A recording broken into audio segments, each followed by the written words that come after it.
Okay, പത്രമാൻ്റെ പുതിയ episode റിവ്യൂയിലേക്ക് എല്ലാവർക്കും സ്വാഗതം. അനിയോട് ദേഷ്യപ്പെട്ടുകൊണ്ടേ ഇരിക്കുകയാണ് കേട്ടോ അനാമിക. എന്നിട്ട് പറയാണ്, നീ അവളെ വിളിച്ചു വരുത്തിയാന്ന് എനിക്ക് 100% ഉറപ്പാണ്, അല്ലെങ്കിൽ കറക്റ്റായിട്ട് അവൾ ഇപ്പം തന്നെ വരുമല്ലോ എന്നൊക്കെ പറയുവാണ്. ഇതൊക്കെ കേൾക്കുമ്പോൾ അനി നടന്ന കാര്യങ്ങളൊക്കെ പറയാൻ ശ്രമിക്കുന്നുണ്ടെങ്കിലും അനാമിക ഇതൊന്നും കേൾക്കുന്നില്ല കേട്ടോ. അങ്ങനെ ഇവർ സംസാരിച്ചുകൊണ്ടിരിക്കുന്നതിൻ്റെ ഇടയിലോട്ട് ആദർശ് നയനയോട് കയറി വരുവാണ്. നയനേനെ കാണുമ്പോഴേ അനാമികയ്ക്ക് ദേഷ്യം വന്നിട്ട് പറയാണ്, ഓ ദേ അടുത്തവൾ വരുന്നു. സ്വന്തം അനിയത്തിനെ പറഞ്ഞു വിട്ടിട്ട് ആ സമയത്ത് തന്നെ ഡ്രസ്സ് എടുക്കാനൊന്നും പറഞ്ഞു മുങ്ങി. എന്നിട്ട് അത് വിളിച്ച് പറഞ്ഞും കാണും, അല്ലെങ്കിൽ പിന്നെ കറക്റ്റ് ഇങ്ങനെ വരുമോ എന്നിങ്ങനെ ചോദിക്കും കേട്ടോ. ഇതൊക്കെ കേൾക്കുമ്പോൾ നയന ചോദിക്കുന്നുണ്ട്, നീ എന്താ അനാമിക ഈ പറയുന്നത്, നീ എന്തറിഞ്ഞിട്ടാണ് ഈ പറയുന്നതെന്നൊക്കെ ചോദിക്കുവാണ്. ഇതൊക്കെ കേൾക്കുമ്പോൾ അനാമിക പറയുന്നുണ്ട്, നിങ്ങൾ കൂടുതൽ അഭിനയിക്കുകയൊന്നും വേണ്ട, നിങ്ങൾ എന്തൊക്കെയാണ് കാണിച്ചു കൂട്ടുന്നതെന്ന് എനിക്ക് ശരിക്കും അറിയാം.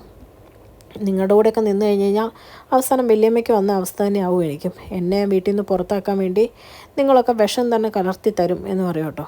ഇതൊക്കെ കേൾക്കുമ്പോൾ ആദർശ് പറയുന്നുണ്ട്, ചുമ്മാ ആവശ്യമില്ലാത്ത കാര്യങ്ങൾ പറയരുത് അനാമിയെ, ഇല്ലാത്ത കാര്യങ്ങൾ ഉണ്ടാക്കി പറയാൻ നോക്കരുത് എന്ന് പറയും കേട്ടോ. ഇത് കേൾക്കുമ്പോഴത്തേക്കും അനാമിക ഒട്ടും വിട്ടു കൊടുക്കുന്നില്ല. അനാമിക പറയണം, ഇല്ലാത്തൊന്നും ഉണ്ടാക്കി പറയുന്നത് ഞാനല്ല, പിന്നെ ആദർശേട്ടൻ ഇപ്പം ബുദ്ധി മരവിച്ച് പോയി കാണും. സ്വന്തം ഭാര്യേനെ അല്ലെങ്കിൽ സ്വന്തം അമ്മയെക്കാളും തലയിലോട്ട് എടുത്ത് വെച്ച് ഇങ്ങനെ സ്നേഹിക്കുന്ന അതുകൊണ്ടായിരിക്കും എന്ന് പറയും കേട്ടോ. ഇതൊക്കെ കേൾക്കുമ്പോൾ നയന ഒന്നും മിണ്ടുന്നില്ല. ആദർശം ഇങ്ങനെ നോക്കുവാണ് കേട്ടോ. എന്നിട്ട് പിന്നെയും അനാമിക കത്തി കയറിക്കൊണ്ടിരിക്കുവാണ്. കുറേയൊക്കെ അതിന് സഹിച്ച് പിടിക്കുന്നുണ്ട്.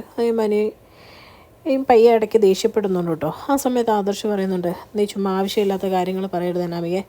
നന്ദു എന്തായാലും നയനയുടെ അനിയത്തിയാണ്.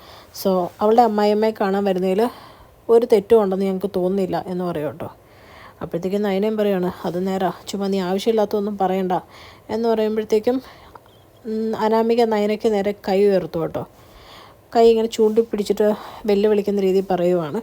അപ്പോഴത്തേക്കും ഇത് കാണുമ്പോഴത്തേക്കും ആദർശിന് ദേഷ്യം വരുവാണ്. ആദർശ് പറയുന്നുണ്ട്, നിൻ്റെ ചേച്ചി അവൾ കൈ താത്തിയിട്ട് കൂടുതൽ ഇത് കൂട്ടൊന്നും വേണ്ട എന്ന് പറയും കേട്ടോ. അപ്പോൾ ആദർശേട്ടന് ഞാൻ കുറച്ച് മുമ്പ് പറഞ്ഞ പോലെ തലയ്ക്കുള്ള വെളിവും കൂടെ പോയി എന്നാണ് തോന്നുന്നതെന്ന് പറയുമ്പോൾ എനിക്ക് ദേഷ്യം വരുവാണ് കേട്ടോ. അനി പറയാം, നിർത്തടി നിൻ്റെ സംസാരം, കുറേ നേരമായി ഞാൻ സഹിക്കുന്നു, ഏട്ടനോടും ഏട്ടത്തിയോടും പറയുന്നതൊക്കെ എന്ന് പറയുമ്പോഴേക്കും അനാമി പറയാണ്, നിനക്ക് സഹിക്കുന്നുണ്ടാവില്ല എന്ന് എനിക്കറിയാം, കാരണം ഇവളുടെ അനിയത്തിയാണല്ലോ അവൾ, അപ്പോൾ അവളെ പറഞ്ഞാലും ഇവിടെ പറഞ്ഞാലും ഒക്കെ നിനക്ക് പൊള്ളും എന്ന് എനിക്കറിയാം എന്ന് പറയും കേട്ടോ. അത് കഴിയുമ്പോഴത്തേക്കും എല്ലാവരുടെയും അടുത്ത് ദേഷ്യപ്പെട്ടിട്ട് അനാമി പറയണം, ഞാനിവിടെ നിന്ന് പോയി തന്നേക്കാം, അതല്ലേ വേണ്ടതെന്ന് ചോദിച്ച് ദേഷ്യപ്പെട്ട് അവിടെ നിന്ന് ഇറങ്ങിപ്പോവും കേട്ടോ.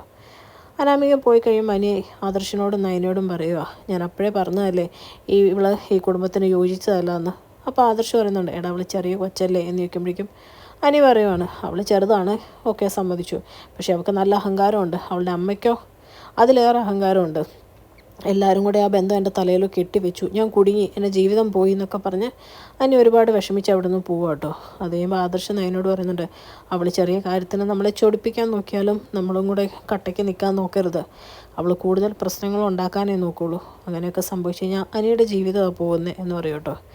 അപ്പം നയന പറയാണ്, അവൾ ഓരോന്ന് പറയുന്നത് കേട്ടപ്പം ദേഷ്യം വന്ന് പ്രതികരിച്ച് പോയത് ആദർശേട്ടാന്ന് പറയുമ്പം ആദർശ് പറയുവാണ്, അതിൽ തെറ്റൊന്നുമില്ല, ഞാനാണെങ്കിൽ പോലും പ്രതികരിച്ചു, പക്ഷെ നമ്മളിനി ശ്രദ്ധിച്ചേ പറ്റുള്ളൂ എന്ന് പറയും കേട്ടോ. അത് കഴിഞ്ഞ് കാണിക്കുന്ന അനാമികനാണ്. അനാമിക നേരെ ചെല്ലുന്നത് അനന്തപുരിയിലോട്ടോ കേട്ടോ. അപ്പം ജാനകി മുറ്റത്തിരുന്ന് പത്രമൊക്കെ വായിച്ചുകൊണ്ടിരിക്കുവാണ്.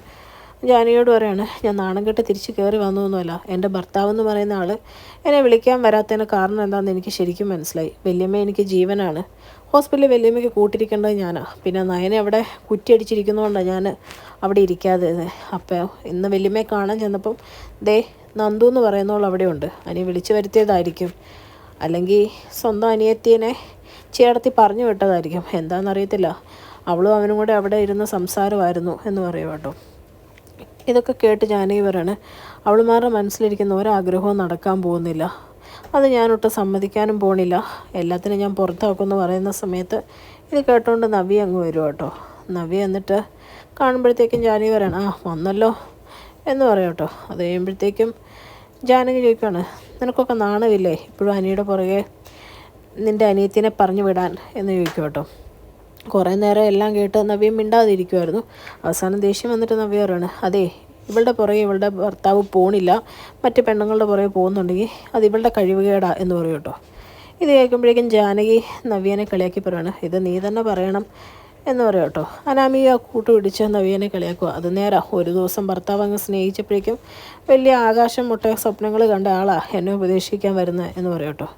അപ്പോൾ നവ്യ പറയാണ്, അത് ശരിയാണ്, എൻ്റെ ഭർത്താവ് ഈ വീട്ടിലെ ഏറ്റവും മോശം കൊച്ചുമകൻ തന്നെയാണ്. ഒരു ഭർത്താവെന്ന നിലയിൽ ഒരിതും കാണിക്കുന്നുമില്ല. അവൻ്റെ സ്വഭാവവും ശരിയല്ല, അവൻ്റെ അമ്മയുടെ പോലെ തന്നെയാണ്. അത് ഞാൻ സമ്മതിച്ചു, അതെനിക്ക് അറിയുകയും ചെയ്യാം. പക്ഷേ ആദർശേട്ടനും അനി അങ്ങനെയൊന്നുമല്ല. അപ്പോൾ അനി നിന്നെ ഉൾക്കൊള്ളുന്നില്ലെങ്കിൽ അതിൽ നിന്ന് മനസ്സിലാക്കേണ്ടത് അനിയുടെ സ്വഭാവത്തിന് പ്രശ്നമുണ്ടെന്നല്ല, നിൻ്റെ സ്വഭാവത്തിന് പ്രശ്നമുണ്ടെന്നാണ് മനസ്സിലാക്കേണ്ടത്.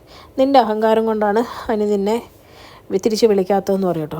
ഇതൊക്കെ കേൾക്കുമ്പോൾ ജാനി പറയാം, നിർത്തടി, നീ കൂടുതൽ മോൾക്കെതിരെ സംസാരിക്കണ്ട എന്ന് പറയുമ്പോഴേക്കും നവ്യ ഒട്ട് വിട്ടു കൊടുക്കുന്നുള്ളൂ കേട്ടോ.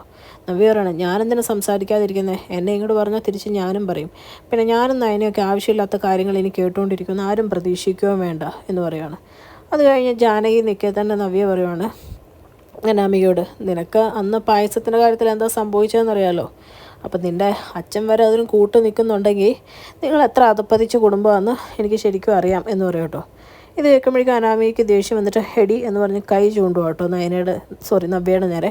പക്ഷെ നവ്യ ഒട്ടും വിട്ടു കൊടുക്കുന്നില്ല. നവ്യ കൈ ചുരുട്ടി പിടിച്ചിട്ട് പറയുകയാണ്, നീ എൻ്റെ നേരെ കൈ വാങ്ങാൻ വന്നേക്കരുത്, ഞാൻ പിടിച്ച് ഞാൻ നിനക്കിട്ട് തരും എന്ന് പറയുകയാണ്.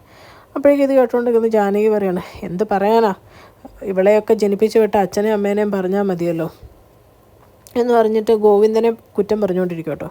ഇത് കേൾക്കുമ്പോൾ നവ്യ പറയാണ്, എൻ്റെ അച്ഛനെ അല്ല കുറ്റം പറയണ്ടേ, അത് ഇവളുടെ അച്ഛനെയാണ്, ഇതൊക്കെ അമ്മായി മാറ്റി പറയുന്ന ഒരു ദിവസം വരും എന്ന് പറഞ്ഞിട്ട് പറയാണ്. എന്തായാലും എൻ്റെ മെക്കെട്ട് കയറാൻ വരാമെന്ന് ആരും ഓർക്കണ്ട, അങ്ങ് മാറി നിൽക്കുമെന്ന് പറഞ്ഞൊരു തള്ളും കൂടെ ജാനകിക്ക് വെച്ച് കൊടുത്തിട്ട് നവ്യ അകത്തോട്ട് കയറി പോവാം കേട്ടോ. അത് കഴിയുമ്പോഴേക്കും ജാനകി പറയുന്നുണ്ട് അനാമികയോട്, മോള് ഒന്നുകൊണ്ടും വിഷമിക്കണ്ട, ഇടത്ത് ഇങ്ങോട്ടൊന്ന് വന്നോട്ടെ, ഇവിടെ ഒരു യുദ്ധത്തിൻ്റെ കാരണം തന്നെ ഞാൻ ഉണ്ടാക്കുന്നുണ്ട്, പുറത്താക്കേണ്ടവളുമാരെയൊക്കെ പുറത്താക്കിയേ പറ്റുള്ളൂ എന്നൊക്കെ പറയുവാണ്. അത് കഴിഞ്ഞ് ആദർശ് അമ്മയെ കണ്ടു കഴിഞ്ഞ് പുറത്ത് വന്ന നയനോട് പറയുവാണ് കേട്ടോ, ഇപ്പോഴും അമ്മയ്ക്ക് നിന്നോട് നല്ല ദേഷ്യമാണ് എന്നൊക്കെ പറയുമ്പോൾ നയന പറയുന്നുണ്ട്, സാരമില്ല ആദർശേട്ടാ, ഇപ്പോഴത്തെ അവസ്ഥയിൽ അമ്മയ്ക്ക് കൂടുതൽ ടെൻഷനും സ്ട്രെസ്സും ഒന്നും ഉണ്ടാക്കണ്ട, അമ്മ എന്നെ എന്തെങ്കിലും കുറ്റം പറഞ്ഞാലും ആദർശേട്ടൻ അതിന് സപ്പോർട്ടായിട്ട് തന്നെ നിന്നാൽ മതി, എതിർത്തൊന്നും പറയണ്ട എന്നൊക്കെ പറയുവാണ്. ഇങ്ങനെ ഇവർ സംസാരിച്ചുകൊണ്ടിരിക്കുന്ന കേട്ടുകൊണ്ട് ജയൻ അങ്ങ് വരുവാണ്. ജയൻ പറയുന്നുണ്ട്, അത് നേരാ, പക്ഷേ എത്ര കാലം ഇങ്ങനെ മറച്ചു വെക്കാൻ പറ്റും, മോളുടെ ബ്ലഡാണ് കൊടുത്തതെന്ന് അറിഞ്ഞാൽ ദേവയാനി ഇനി കൂടുതൽ പ്രശ്നങ്ങളുണ്ടാക്കും, അതുകൊണ്ട് ഇപ്പോൾ തൽക്കാലം അത് അയാളോട് പറയണ്ട, അയാളോട് ചോദിക്കാതെ എന്തിനു മോളുടെ ബ്ലഡ് കയറ്റിയെന്നും പറഞ്ഞായിരിക്കും ഇനി പ്രശ്നങ്ങളുണ്ടാവുന്നത് എന്ന് പറയും കേട്ടോ. അതേസമയം ആദർശ് പറയുന്നുണ്ട്, നവ്യ കാരണമാണ് അന്ന് അനാമികയും അവളുടെ അമ്മയും അച്ഛനും വയറിനും സുഖമില്ലാതെ അതിലേക്കൂടെ ഓടി നടന്നത്. അപ്പോൾ അവർക്ക് ഉറപ്പായിട്ടും നവ്യയോട് നല്ല ദേഷ്യമുണ്ട്. അപ്പം നവ്യയ്ക്കൊരു പണി കൊടുക്കുന്ന രീതിയിലായിരിക്കും നയന കാച്ചി വെച്ച പാലിൽ വിഷം ചേർത്തത്. പക്ഷേ പറഞ്ഞിട്ട് എന്താ കാര്യം എന്ന് പറയും കേട്ടോ. ആ സമയത്ത് നമ്മുടെ നയനയും പറയുന്നുണ്ട്, അത് ശരിയാണ് ആദർശേട്ടാ, എനിക്കും അങ്ങനെ തന്നെയാണ് തോന്നുന്നത് എന്ന് പറയുകയാണ്. അപ്പം ജയൻ പറയുക, വീട്ടിൽ പോലീസുകാർ കയറണ്ടെന്ന് അച്ഛൻ തീരുമാനിച്ചുകൊണ്ട് പോലീസിനെ എന്തായാലും വിളിക്കാൻ പറ്റില്ല, എന്തായാലും വരുന്നിടത്ത് വെച്ച് ഇനി കാര്യങ്ങൾ കാണാം എന്നുള്ള രീതിയിൽ പറയുവാണ്. അങ്ങനെ ഇവർ സംസാരിച്ചുകൊണ്ടിരിക്കുമ്പോൾ നയനിക്ക് പെട്ടെന്ന് തല ചുറ്റുന്ന പോലെ തോന്നും കേട്ടോ. പെട്ടെന്ന് ആദർശിനോട് പറയുന്നുണ്ട്, ആദർശേട്ടാ എനിക്ക് തല ചുറ്റുന്നു എന്ന് പറയുമ്പോഴേക്കും ജയനും ആദർശം കൂടെ ഒക്കെ നയനെ പെട്ടെന്ന് ഹോസ്പിറ്റലിൽ അഡ്മിറ്റ് ആക്കും കേട്ടോ. ഡോക്ടർ വന്ന് ചെക്ക് ചെയ്തിട്ട് ബ്ലഡ് പ്രഷർ കുറവാണെന്നും കുറച്ച് ഉപ്പ് കൊടുക്കാനും നല്ലപോലെ ഭക്ഷണം കൊടുക്കണം എന്നൊക്കെ പറയുവാണ് ആദർശിനോട്. എന്നിട്ട് ഡോക്ടർ പറയുന്നുണ്ട്, അമ്മായിയമ്മ മരുമോളെ മനസ്സിലാക്കാതെ പോയതിൽ വിഷമമുള്ളൂ, ഇത്രയൊക്കെ കഷ്ടപ്പെട്ട് ബ്ലഡ് കൊടുത്തിട്ടും. എന്തായാലും ഇയാൾ കൂടുതൽ പണി ചെയ്തിട്ട് കുറച്ച് ഭക്ഷണം കഴിക്കുന്ന സ്വഭാവമാണെന്ന് തോന്നുന്നുണ്ട്, എന്തായാലും ഒന്ന് ശ്രദ്ധിച്ചേക്കാം എന്ന് ആദർശിനോട് ഡോക്ടർ പറഞ്ഞിട്ട് ഡോക്ടർ അവിടെ നിന്ന് പോവാം കേട്ടോ.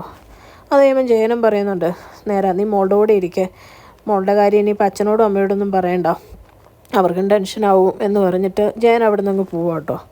അത് കഴിയുമ്പോൾ ആദർശ് പറയുന്നുണ്ട്, ഇനിയിപ്പോൾ വീട്ടിൽ ചെന്നാലും നീ ഒരുപാട് പണിയൊന്നും എടുക്കണ്ട, അവിടെ വേറെയും പെണ്ണുങ്ങളുണ്ടല്ലോ, നീ എന്തായാലും നല്ലപോലെ റെസ്റ്റ് എടുക്കുക എന്നിങ്ങനെ പറഞ്ഞ് ആദർശ് നയനെ ഒരുമിച്ചിരിക്കുന്ന കാണിച്ചുകൊണ്ടാണ് കേട്ടോ ഇന്നത്തെ എപ്പിസോഡ് അവസാനിക്കുന്നത്. ചാനൽ ഇഷ്ടപ്പെട്ട് കഴിഞ്ഞാൽ ലൈക്ക് ചെയ്യാനും സബ്സ്ക്രൈബ് ചെയ്യാനും കമൻറ്റ് ചെയ്യാനും മറക്കരുത്. താങ്ക്